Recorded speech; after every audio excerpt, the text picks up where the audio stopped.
In this video, I'm going to talk about what direct assessment is and how it's distinct from other forms of SEL assessment.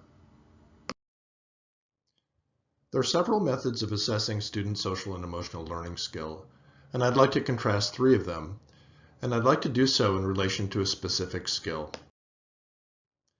Emotion recognition. Now, emotion recognition involves understanding what other people feel from nonverbal cues such as facial expressions. One of the most commonly used methods of assessing social and emotional learning skills is teacher rating scales. With teacher rating scales, teachers rate the frequency with which students engage in behaviors reflecting social and emotional learning skills.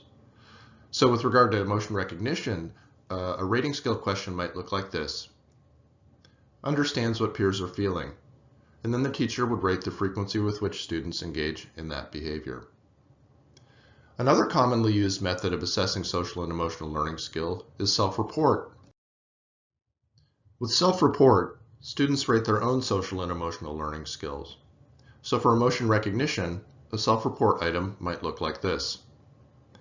I understand what other people feel, and then the student would rate how true that statement is of them.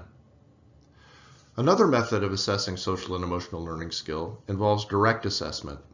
Now with direct assessment, students demonstrate their social and emotional learning skills by solving challenging tasks. A direct assessment item of emotion recognition might look like this. Students look at faces and indicate whether each face is happy, sad, angry, scared, or just okay. In the case of direct assessment, students are showing us what they know. They're not telling us what they know, and teachers aren't reporting about what they know. I hope this has been helpful in clarifying the different methods of SEL assessment.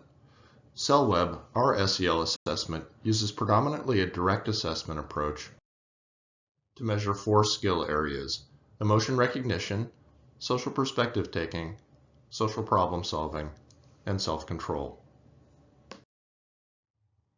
Give us a call if we can help you with your SEL assessment needs.